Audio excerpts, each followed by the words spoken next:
या नबी अल्लाह अस्सलातु वस्सलामु अलैका या नबी अल्लाह व अला आलिका व अस्हाबिका या नूर व अल्लाह अला आलिका व अस्हाबिका या नूर अल्लाह। नवैतु सुन्नतल इत्तिबा फरमाने मुस्तफ़ा सल्लल्लाहु अलैहि वसल्लम, तुम जहाँ भी हो मुझ पर दुरूद पढ़ो, हमारा दुरूद मुझ तक पहुँचता है। सल्लु अला हबीब सल्लल्लाहु तआला अला मुहम्मद सल्लल्लाहु अलैहि वसल्लम। 22वां पारा सूरह अहज़ाब की आयत नंबर 37 और 38 का तर्जुमा और तफसीर सुनेंगे। औज़ु बिल्लाहि मिनश शैतानिर रजीम, बिस्मिल्लाहिर रहमानिर रहीम। वइज़ तक़ूलु लिल्लज़ी अनअमा अल्लाहु अलैहि व अनअमत अलैहि अमसिक अलैका ज़ौजक वत्तक़िल्लाह वतुख़फ़ी फ़ी नफ़्सिका मल्लाहु मुब्दीहि वतख़्शन्नास वल्लाहु अहक़्क़ु अन तख़्शाहु फ़लम्मा क़दा ज़ैदुन मिन्हा वतरा ज़व्वजनाकहा लिकै ला यकून अलल मुमिनीन हरजुन फ़ी अज़वाजि अदइयाइहिम इज़ा क़दौ मिनहुन्ना वतरा व कान अम्रुल्लाहि मफ़ऊला।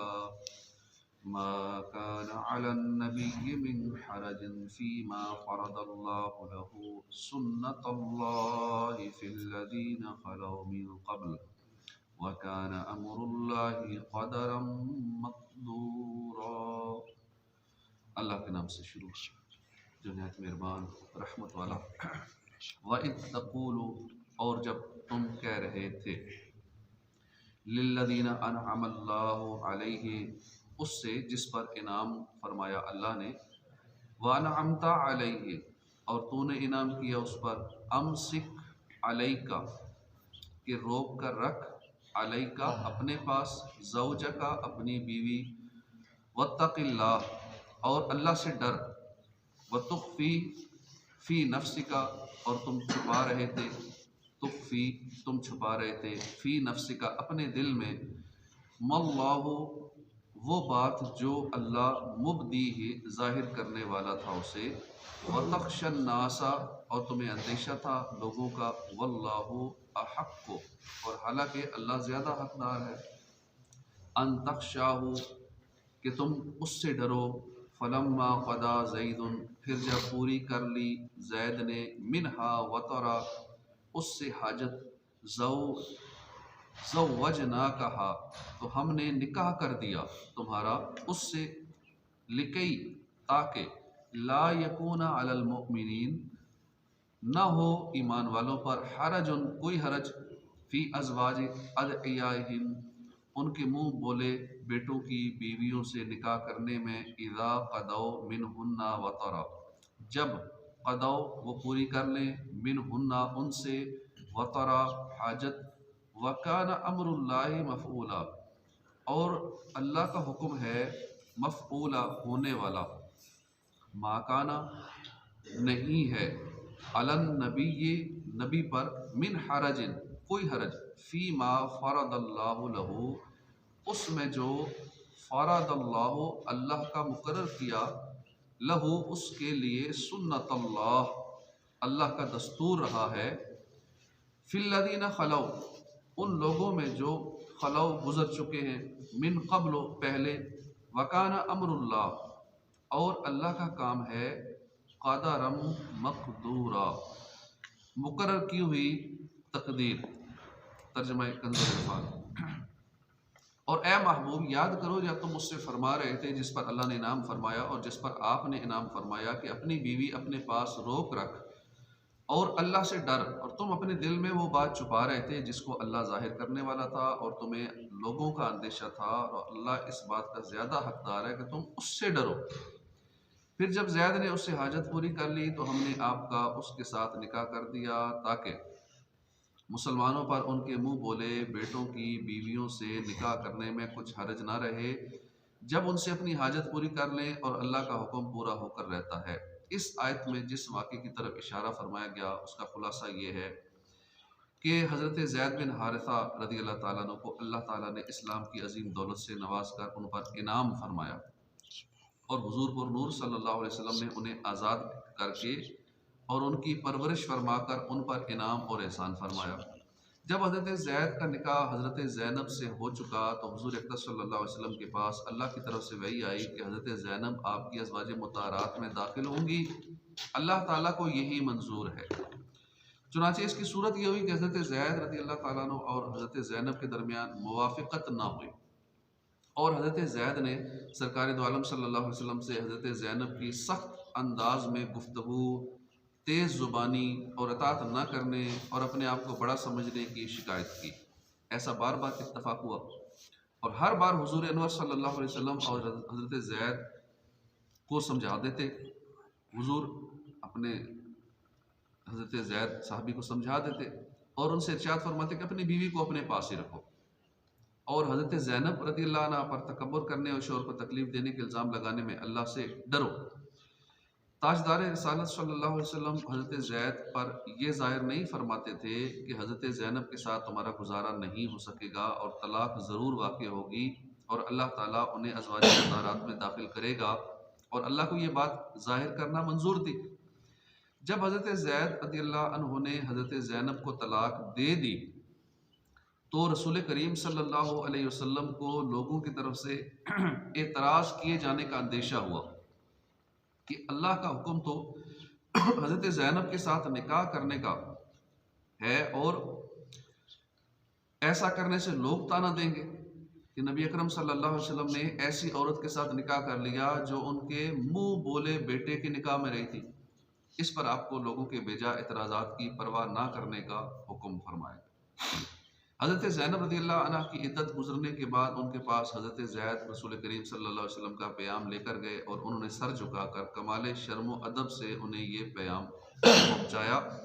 हज़रत ज़ैनब ने कहा कि मैं इस मामले में अपनी राय को कुछ भी दखल नहीं देती, जो मेरे रब को मंजूर हो मैं उस पर राज़ी हूँ। ये कहकर वो बारगाह इलाही में मुतवज्जो हुई और उन्होंने नमाज शुरू कर दी और ये आयत नाज़िल हुई। हज़रत ज़ैनब रज़ियल्लाहु अन्हा को इस निकाह से बहुत खुशी हुई और फ़ख्र हुआ और सरकार दो आलम सल्लल्लाहु अलैहि वसल्लम ने इस शादी का वलीमा बहुत वुसअत के साथ किया। इस आयत से ये बातें मालूम हुई। ये कहना जायज़ है कि अल्लाह ताला और उसके रसूल ने हमें ये नेमत दी है, अल्लाह ने और उसके रसूल ने हमें ये नेमत दी है, ये कहना जायज़ है। नीज़ रसूल करीम सल्लल्लाहु अलैहि वसल्लम की ज़्यादा शादियाँ फरमाने की एक हिकमत माशरे में राइज बुरी रस्मों का ख़ात्मा करना थी।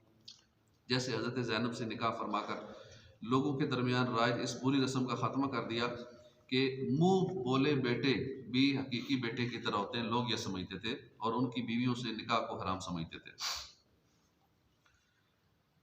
नीज़ ये भी मालूम हुआ कि मुँह बोले बेटे की तलाक याफ्ता बीवी से निकाह करना जायज़ है जबकि हुर्मत की कोई शरई वजह ना हो। हज़रत ज़ैद को ये शर्फ हासिल है कि तमाम सहाबा कराम में से सिर्फ इनका नाम सराहत के साथ कुरान करीम में मज़कूर है और दुनिया और आखिरत में कुरान मजीद की तिलावत करने वाले इंसान और फरिश्ते आयत में इनका नाम पढ़ते रहेंगे। मा काना अलन नबी मिन हरजिन फीमा फ़रज़ल्लाहु लहू, नबी पर इस बात में कोई हरज नहीं जो अल्लाह ने उसके लिए मुकर्रर फरमाई। अल्लाह का दस्तूर चला आ रहा है, इनमें जो पहले गुजर चुके और अल्लाह का हर काम मुकर्रर की हुई तकदीर है। इरशाद फरमाया कि अल्लाह ताला ने अपने हबीब सल्लल्लाहु अलैहि वसल्लम के लिए जो हलाल फरमाया और उन्हें मुँह बोले बेटे ज़ैद बिन हारिसा की तलाक याफ्ता बीवी से निकाह करने का जो हुक्म दिया, इस पर अमल करने में मेरे हबीब सल्लल्लाहु अलैहि वसल्लम पर कोई हरज नहीं है और ज़्यादा शादियाँ करना कोई अनोखी बात नहीं है, बल्कि नबी करीम सल्लल्लाहु अलैहि वसल्लम से पहले तशरीफ़ लाने वाले अम्बिया कराम में भी अल्लाह का दस्तूर ये रहा है कि उनके निकाह का मामला अल्लाह ने अपने इख्तियार में रखा और उन्हें निकाह के मामले में उम्मतियों से ज़्यादा वसअत अता फरमाई और इस सिलसिले में उन्हें ख़ास अहकाम दिए। इस आयत में अल्लाह ने तमाम उम्मत को ये बता दिया कि उसने पिछले अम्बिया कराम की तरह अपने हबीब सल्लल्लाहु अलैहि वसल्लम पर भी निकाह के मामले में वसअत फरमाई और उन्हें कसीर औरतों के साथ निकाह करने की इजाज़त अता फरमाई। इससे मालूम हुआ कि हुज़ूर अक़दस सल्लल्लाहु अलैहि वसल्लम का कसीर ख़वातीन से शादियाँ फरमाना अल्लाह की दी हुई ख़ास इजाज़त से था, और आपका ये अमल अम्बिया कराम के दस्तूर के बरखिलाफ़ नहीं बल्कि उसके ऐन मुताबिक था, क्योंकि आपसे पहले तशरीफ़ लाने वाले मुतअद्दिद अम्बिया कराम ने भी एक से ज़्यादा शादियाँ की थी। कुरान मजीद के अलावा बाइबल में भी इसका ज़िक्र मौजूद है। चुनांचे हज़रत इब्राहीम अलैहिस्सलाम ने 3 शादियाँ फरमाई। आपकी पहली बीवी के बारे में बाइबल में है, और अब्राम से हाजरा के एक बेटा हुआ, और अब्राम ने अपने इस बेटे का नाम जो हाजरा से पैदा हुआ इस्माइल रखा, और जब अब्राम से हाजरा के इस्माइल पैदा हुआ तब अब्राम 86 बरस का था। आपकी दूसरी बीवी से औलाद के बारे बाइबल में है कि मौसम बहार में मुअय्यन वक्त पर मैं तेरे पास फिर आऊँगा और सारा के बेटा होगा। आपकी तीसरी बीवी और उनसे होने वाली औलाद के बारे में बाइबल में है, और अब्राहम ने फिर एक और बीवी की जिसका नाम कतूरा था, और उससे ज़मरान और यकसान और मदान और मदियान और असबाक और सूख पैदा हुए। हज़रत याकूब अलैहिस्सलाम ने 4 शादियाँ फरमाई थी। आपकी पहली ज़ौजा के बारे में बाइबल में है कि तब लाबन ने उस जगह के सब लोगों को बुलाकर जमा किया और उनकी ज़ियाफ़त की, और जब शाम हुई तो अपनी बेटी लिया को उसके पास ले आया, और याकूब उससे हम आगोश हुआ। दूसरी ज़ौजा के बारे में बाइबल में है, और लाबन ने अपनी लोंडी ज़िल्फ़ा अपनी बेटी लिया के साथ कर दी कि उसकी लोंडी हो। तीसरी ज़ौजा के बारे में बाइबल में है, याकूब ने ऐसा ही किया कि लिया का हफ्ता पूरा किया, तब लाबन ने अपनी बेटी राखल भी उसे ब्याह दी। चौथी ज़ौजा बलहा के बारे में बाइबल में है, और अपनी लोंडी बलहा अपनी बेटी राखिल को दी कि उसकी लोंडी हो। हज़रत सुलेमान अलैहिस्सलाम के बारे में बाइबल में है, और उसके पास 700 शहजादियाँ, उसकी बीवियाँ और 300 हरमें थी। मज़कूरा वाला तमाम अम्बिया कराम वो हैं जिन पर यहूदी और ईसाई ईमान रखते हैं। तो जिस तरह एक से ज़्यादा शादियाँ करने की बिना पर इन अम्बिया कराम के तक़द्दुस में कोई कमी वाक़ई नहीं हुई, इसी तरह इस अमल की वजह से हुजूर के तक़द्दुस और आपकी अज़मत में कोई कमी वाक़ई ना होगी।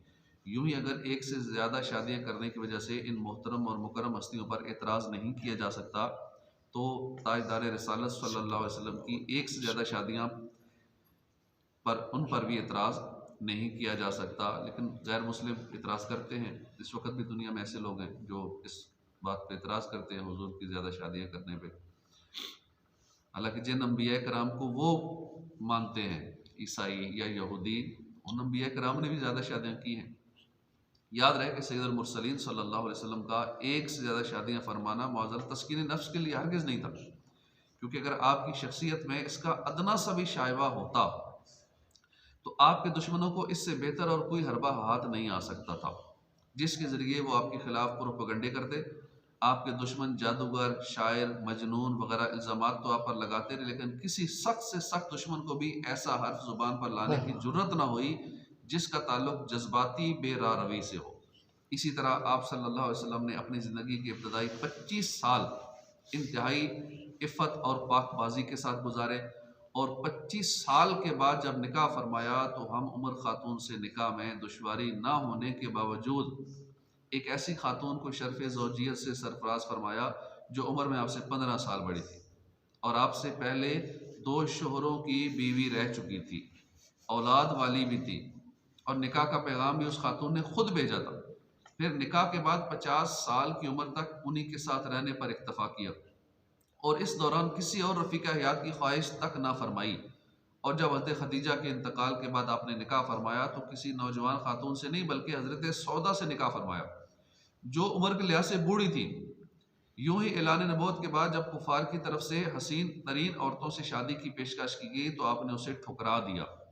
नीज़ आपने जितनी ख़वातीन को ज़ौजियत का शर्फ अता फरमाया उनमें सिर्फ एक खातून हज़रत आयशा सिद्दीक़ा उम्मुल मोमिनीन रज़ी अल्लाह ताला अन्हा ये कवारी थी, बाकी सब बेवा या तलाक याफ्ता थी। ये तमाम शवाहिद इस बात की दलील हैं कि सैयदुल मुरसलीन सल्लल्लाहु अलैहि वसल्लम का एक से ज़्यादा शादियाँ फरमाना तस्कीन नफ्स के लिए हरगिज़ न था, बल्कि आपके तौर पर इंसाफ की नज़र से गौर किया जाए तो हर इंसाफ पसंद आदमी ये वाज़ेह हो जाएगा उस पर कि कसीर शादियों के पीछे बेशुमार ऐसी हिकमतें और मकासद पोशीदा थे जिनका मुतअद्दिद शादियों के बगैर पूरा होना मुश्किल तरीन था।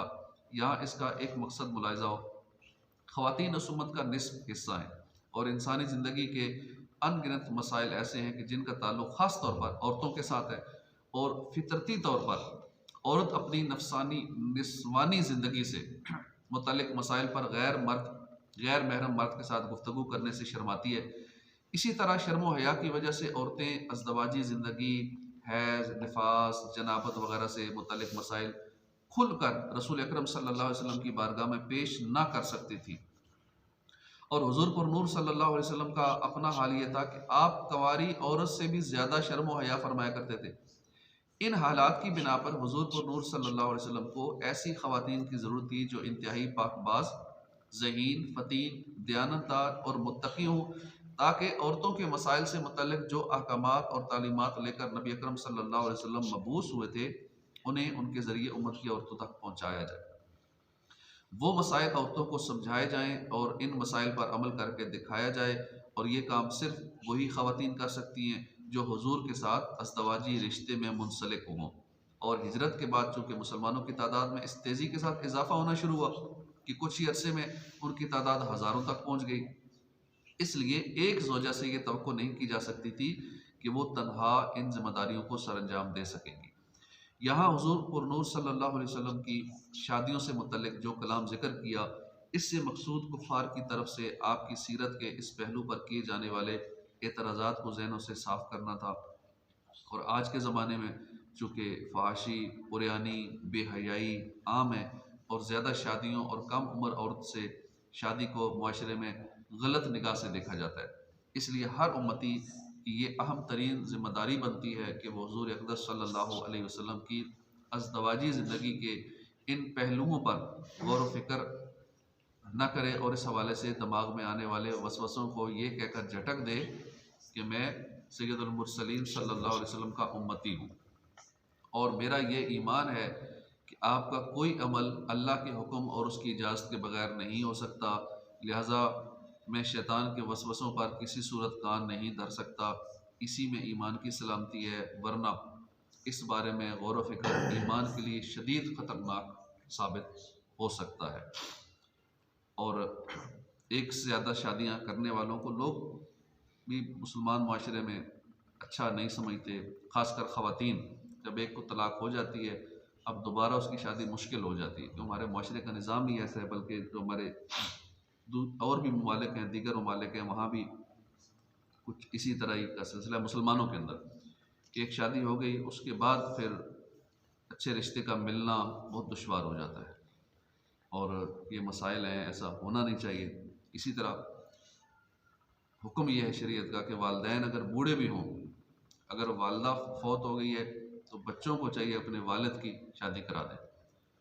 अगर वालिद फौत हो गया तो वालदा की शादी करा दें। लेकिन इसको भी बहुत बुरा समझा जाता है हमारे यहाँ कि अब 50 साल या 60 साल या 70 साल की उम्र में कैसे शादी कराएं। भाई हिकमतें हैं, इस्लाम के हर हुक्म में हिकमतें हैं, करा देनी चाहिए। उनको भी कोई चाहिए बंदा जो साथ देने वाला हो, खिदमत करने वाला हो, या कम से कम दिल की बात बयान करने वाला हो, वरना तो बुढ़ापे में औलाद के पास तो टाइम ही नहीं ना बात करने का या बात सुनने का।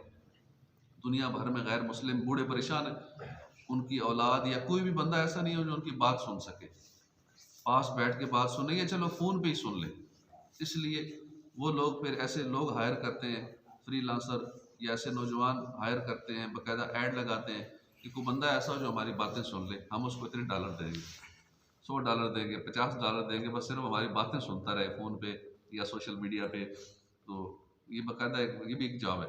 हमारे नौजवान जो वेले हैं उनके लिए भी ये जॉब अच्छी है कि वो चलो बातें सुनते रहे। तो इस तरह बुज़ुर्गों के दिल की भड़ास निकलती रहती है। इस वक्त भी घर में हमारे को बूढ़े वो बातें करना चाहते हैं, अपनी पिछली हिस्ट्री बयान करके खुश होते हैं कि मैं फलां जगह था, फलां शोबे में था, तो मैंने ये किया था, तो उनका दिल खुश होता है कि बातें करके। तो बच्चों को चाहिए या दीगर लोगों को वो बातें सुना करें। कई बुजुर्गों के साथ उठना बैठना है या घरों में मिलने जाते हैं तो वो बातें करके खुश हो जाते हैं कि चलो हमारी बातें इन्होंने सुन ली 10 मिनट, दिल की भड़ास निकल जाती है, दिल खुश हो जाता है। इस चीज़ का नौजवान तो है नहीं जिनको ये बात समझानी थी, है ही सारे बुजुर्ग ही। तो इन नौजवानों को इस बात का एहसास नहीं है कि अपने वालिदैन की बातें सुनना भी एक बड़ा अहम काम है और ये फजूल टाइम वेस्ट करना नहीं है, बल्कि उनकी दिलजोई के लिए उनका दिल खुश करना है। तो ये इबादत है। तो जो भी बातें कर रहे हैं, जैसी कर रहे हैं, क्योंकि बंदा बच्चों की तरह हो जाता है। जैसी उम्र 50-60 साल से ऊपर जाती है, उसका दिमाग बच्चों वाला हो जाता है। वो बातें बात का अजीब व गरीब करता है, तो बच्चे भी कहते हैं यार इनको समझ नहीं लगती। हाँ, कुछ दीनी हो तो वो महसूस नहीं करता, लेकिन जो बिल्कुल ही दुनियादार हो, नमाज़ों से दूर हो, दीन से दूर हो, तो वो कहता है टाइम ज़ाया कर रहे हैं बूढ़े। और एक किस्म का उनके इजहार ना भी करें तो एक बोझ समझते हैं, बूढ़े वालिदैन को अपने ऊपर बोझ समझते हैं। फिर उनके साथ भी यही होता है, जब वो बूढ़े हो जाते हैं तो उनकी औलाद फिर ऐसे ही करती है। तो अल्लाह पाक सबको हिदायत नसीब फरमाए। और बहुत सारी बुराइयां हमारे माशरे के अंदर दीगर भी पाई जाती हैं। हम समझते हैं शायद बूढ़ा हो गया तो अब ये गुनाह नहीं करेगा। कितने वाक़यात सोशल मीडिया पे आते हैं। कल ही दिखा रहे थे एक बाबा जो पीर भी बना हुआ। ऐसा बाबा, दाढ़ी नहीं थी, बगैर दाढ़ी के पीर था। पीर अपने आप को शो करता था। हालत ऐसी थी शायद इसको एक नमाज भी नहीं आती, और पीर बन के खुद बयान दे रहा था कि 6000 औरतों से बदकारी की। खुद बयान वो दे रहा था अपनी ज़ुबानी। जब पुलिस ने पकड़ा फिर तो सारा कुछ उगल देते। 6000 औरतों से मैं इज्जतें लूट चुका हूँ, और 15,000 20,000 लेके, एक औरत से 15 या 20,000 लेता हूँ, और इलाज के बहाने कि औलाद नहीं है या कोई और मसला है या वो फलां मसला है, तो उनके साथ गलत काम करता है, पैसे भी लेता है। और उसके बाद फिर उनको कहता है मेरे मौकल तुम्हें मार देंगे अगर किसी को बताया तो। अब वो डर के मारे किसी को बता भी नहीं सकती कि इसके मौकल या इसके जिन्नात हमें मार ना दें। तो यूँ ब्लैकमेल होके वो पकड़ा इसलिए गया कि उसने 2 बहनें आई, एक 10 साल की, एक 14 साल, उनके साथ भी ऐसे ही किया। तो जो 10 साल वाली थी, अब वो तो नासमझ थी, उसने फिर बता दिया, और फिर बात खुली और पुलिस ने पकड़ा और ये सारा उगलवाया। तो ये रूटीन आम है हमारे माशरे के अंदर। इसलिए अपने घर वालों को ऐसे बाबों से, ऐसे अमलों से बचा के रखना। ये ढोंगी बाबे होते हैं, इन्होंने ये सारे ड्रामे बनाए होते हैं कि मेरे पास मौक्कल हैं या ये है वो है। और ख़ासकर ख़वातीन ज़्यादा ही डर जाती हैं, ब्लैकमेल हो जाती हैं। फिर ख़ासकर जो तवीज़ात लेने जाती हैं या किसी के ख़िलाफ़ कुछ करना है कि फ़लाँ का सुकून बर्बाद हो जाए, फ़लाँ में तलाक हो जाए, या मेरा शौहर मेरी बात मानता नहीं है, घरेलू नाचाकियाँ हैं, झगड़े होते हैं। बस किसी मसले के लिए जाती हैं ऐसों के पास घर से छुप के। तो उसके बाद फिर वो ऐसा उनको जाल में फंसाते हैं, ऐसा ब्लैकमेल करते हैं कि अब वो ना अपने घर वालों को बता सकती हैं, क्योंकि ब्लैकमेल हो चुकी होती है। डरती भी हैं, वो डरा भी इतना देते हैं कि कुछ किया या वो राज जाहिर किया तो मेरे जिन्नात तुम्हें नहीं छोड़ेंगे, या ये हो जाएगा वो हो जाएगा। तो फिर पूरा मामला गड़बड़ हो जाता है। इसलिए नज़र रखने की हाजत है अपने गिरदो नवा पे। और ये मामला बहुत आम है, गाँव देहातों में भी, शहरों में भी। और मर्दों को नहीं पता होता कि उनकी ख़वातीन ये तवीज़ धागा ये सारे मामलात कर रही हैं, और आपस में औरतों में पूरा नेटवर्क होता है। सो बाबे से पूछा कि तुम ये कैसे करते थे? उसने कहा बहुत सारी औरतें, मैंने पैसे देता था उनको कस्टमर लाने के, 5,000 7,000 3,000 2,000, बस जैसा जिसके साथ डील हो गई। तो उन्होंने ऐसे रखी होती है औरतें या मर्द कि जो उनकी मार्केटिंग करते हैं कि फ़लाँ बाबे के पास जिन है, फ़लाँ बाबा इलाज करता है, फ़लाँ बाबा फ़लाँ को औलाद मिल गई, फ़लाँ को ये हो गई, झूठे किस्से कहानियाँ बयान करके। अब वो जो परेशान हाल होता है वो तो ढूंढता है, चलो जी हो सकता है मेरी परेशानी निकल जाए, ठीक हो जाए। वो फिर ऐसे बाबों, ऐसे अमलों के पास चला जाता है। उसके बाद फिर ज़्यादा फंस जाता है। ऐसे अमलों के पास जो एक दफ़ा गया या गई, उसको ये फिर पक्का कस्टमर बनाते हैं। वो फिर ज़िंदगी भर जाता ही रहता है, क्योंकि वो फिर ना भी कुछ हो तो खुद कुछ कर देते हैं। अगर बिलफर्ज किसी के पास जिन्नात हो भी या ऐसा अमल करके जादूगर हो भी, अब जब कस्टमर एक बार चला गया ना, तो अब वो खुद कुछ कर देंगे तक दोबारा आए। फिर देखता है कि अब नहीं आ रहा है इतने अरसे से बंदा या बंदी, फिर कोई ऐसा कर देंगे, वो फिर भागता हुआ आएगा, वो ये हो गई तवीज़ हो गई, ठीक है जी फलां जगह आपके घर में उधर तवीज़ होंगे, वहाँ से निकाल लेना। वो अपने वो हम लोग उसके ज़रिए, मौकलात के ज़रिए वहाँ तवीज़ दबा देते हैं, उधर से तवीज़ निकल आते हैं। बंदा कहता बड़ा पहुँचा हुआ बाबा है। तो ऐसों से बचना चाहिए, ऐसे अमलों से, बाबों से, जैली पीरों से, ढोंगी पीरों से। बड़े बात मशहूर भी हैं, नामी गिरामी हैं, सोशल मीडिया में बड़ी मशहूरियाँ भी हैं। ऐसों से ही बचना चाहिए। अल्लाह पाक हमें इन सब से बचाए। तवीज़ात अत्तारिया अगर रूहानी इलाज कराना है तो उसको कि दुनिया में फेयर और बिल्कुल ऑथेंटिकेटेड और जो साफ़ और शफाफ है, वो तवीज़ात अत्तारिया का सिलसिला है। अमीर अहले सुन्नत के तवीज़ात हैं, फ़ी सबीलिल्लाह दिए जाते हैं। तो बाकी अक्सर निज़ाम गड़बड़ी, सारा 2 नंबर सिलसिला चल रहा है। अल्लाह पाक हिदायत नसीब फरमाए। आमीन बिजाह नबील आमीन सल्लल्लाहु तआला अलैहि व आलिहि वसल्लम।